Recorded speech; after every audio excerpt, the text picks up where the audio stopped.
नमस्कार हरि प्रेमियों, आपका हमारे YouTube चैनल में स्वागत है। सभी दर्शकों को हमारी ओर से जय श्री कृष्ण। हरि प्रेमियों, कैसे हैं आप? उम्मीद है आप सब अच्छे होंगे। आइए आज का प्रसंग शुरू करते हैं। आज का प्रसंग है सोमवार व्रत कथा, जो पौराणिक है। हरि प्रेमियों, उससे पहले अगर आप हमारे चैनल पर नए हैं तो प्लीज चैनल को सब्सक्राइब जरूर कर लीजिए और बेल आइकॉन को जरूर दबा लीजिए ताकि आप तक हमारे सारे नोटिफिकेशन पहुंच सके। हरि प्रेमियों, आपका एक भी सब्सक्राइब हमारे लिए बेहद मायने रखता है। आइए भगवान शिव की ये सोमवार व्रत कथा जानते हैं। हरि प्रेमियों, कई बार हमारा शरीर रोग से युक्त हो जाता है, बीमार हो जाते हैं हम, जिससे हम व्रत उपवास नहीं रख सकते। लेकिन घबराने की कोई बात नहीं है, क्योंकि मन में भाव होना चाहिए। अगर आप व्रत उपवास नहीं रख सकते हैं तो सोमवार की व्रत कथा जरूर सुन लीजिए, मन में श्रद्धा और भाव करके। हरि प्रेमियों, सोमवार का दिन भगवान शिव को समर्पित होता है। इस दिन पूजा पाठ करने से भगवान शिव बहुत प्रसन्न होते हैं और लोग आज के दिन व्रत भी रखते हैं। इस व्रत में भक्त भगवान शिव और माँ पार्वती की पूजा करते हैं। भोलेनाथ की पूजा अर्चना के बाद व्रत कथा सुनते हैं और अपने उपवास को सार्थक बनाते हैं। हरि प्रेमियों, कथा इस प्रकार है। एक समय की बात है, किसी नगर में एक साहूकार रहता था। उसके घर में बहुत धन धान्य था, धन की कोई कमी नहीं थी, परंतु उसके घर कोई संतान नहीं थी। संतान न होने के कारण वह साहूकार बहुत दुखी रहता था।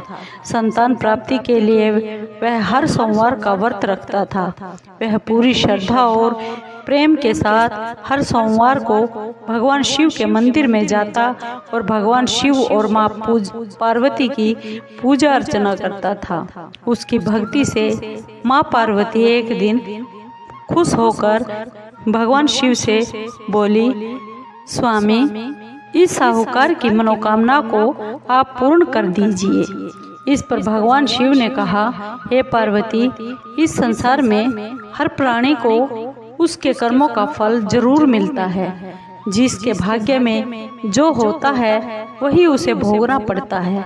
लेकिन माँ पार्वती ने साहूकार की भक्ति से खुश होकर उसका मान रखने के लिए भगवान शिव से फिर से इच्छा जताई कि आप उसकी मनोकामना को पूर्ण कर दीजिए। भगवान शिव ने माँ के आग्रह पर साहूकार को पुत्र रत्न की प्राप्ति का वरदान तो दे दिया, साथ ही यह भी बोल दिया कि उसके बच्चे की आयु केवल 12 वर्ष की ही होगी। साहूकार माँ पार्वती और भगवान शिव की बातचीत को सुन रहा था। उसे भगवान की इस बात से ना तो उसे दुख हुआ और ना ही उसे खुशी हुई, क्योंकि बच्चा होने के बाद 12 साल की उम्र क्या उम्र होती है। वह फिर 12 साल बाद चला जाएगा, उसकी क्या खुशी। वह हमेशा की तरह भगवान शिव की पूजा अर्चना करता रहा। कुछ समय बीत जाने के बाद साहूकार के घर में एक बेटे का जन्म हुआ। जब उस बालक की उम्र 11 साल की हुई तो उसे पढ़ाई के लिए काशी जी में भेज दिया गया। साहूकार ने अपने पुत्र के मामा को बहुत सारा धन देकर उसे काशी जी विद्या प्राप्ति के लिए ले जाने के लिए कह दिया। साथ ही रास्ते में यज्ञ करते हुए जाने का उन्हें आश्वासन भी दे दिया कि यज्ञ करते चले जाना। साथ ही यज्ञ स्थल पर ब्राह्मणों को भोजन कराने और उनको दक्षिणा देने के लिए भी कहा। दोनों मामा भांजे साहूकार के निर्देश के अनुसार यज्ञ करते हुए और ब्राह्मणों को दान दक्षिणा देते हुए बनारस यानी काशी जी की ओर चल पड़े। रात में एक नगर जहाँ पर किसी राजा की बेटी का विवाह था, लेकिन उस राजकुमार से उसका विवाह होने वाला था, वह आंख से काना था। राजकुमार के पिता ने अपने पुत्र के काना होने की बात उससे छुपा रखी थी। लड़की वालों को इस बात का नहीं पता था। उसने राजा ने यह चाल चली।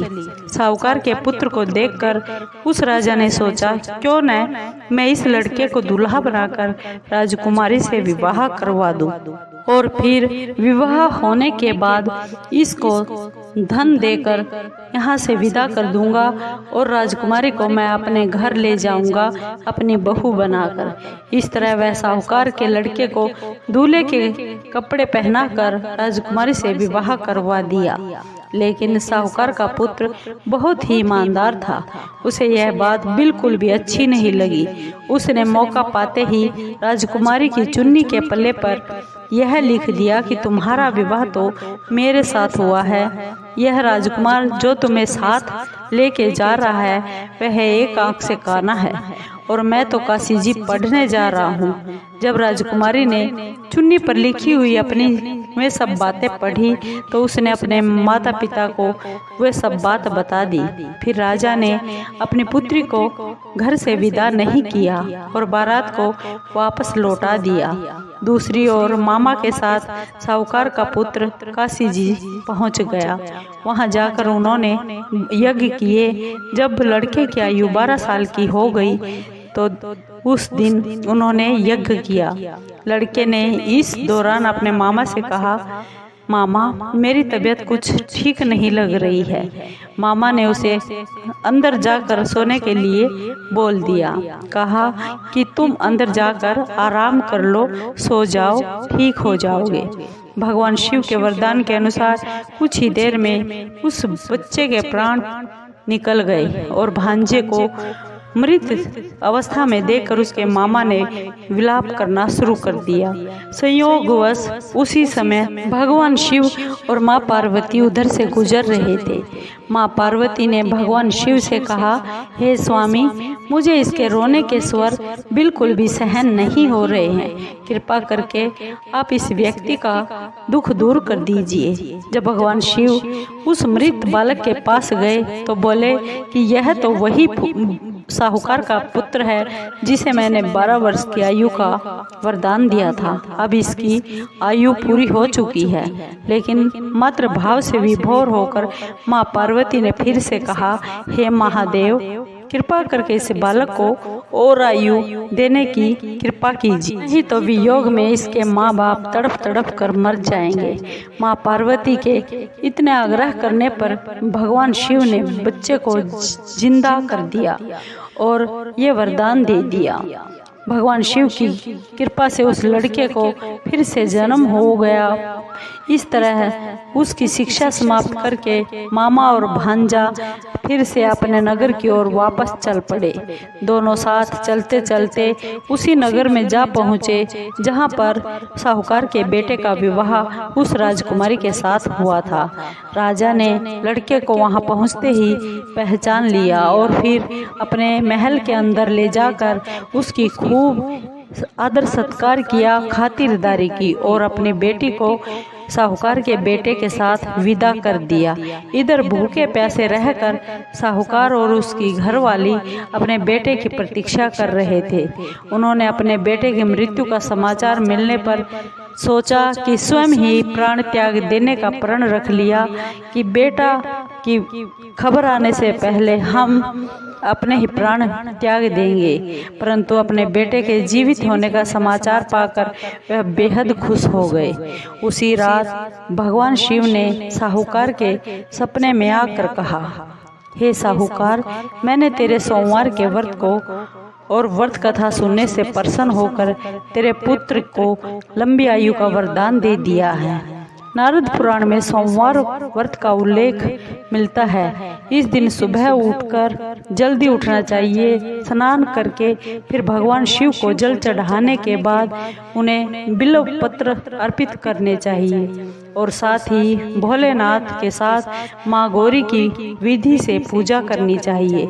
इसके बाद व्रत कथा सुननी चाहिए और शाम को अपने व्रत को खोल लेना चाहिए। अगर व्रत ना रख सके तो भगवान शिव को जल चढ़ाकर पूजा पाठ करके और कथा व्रत सुनकर उपवास भले ही खोल ले।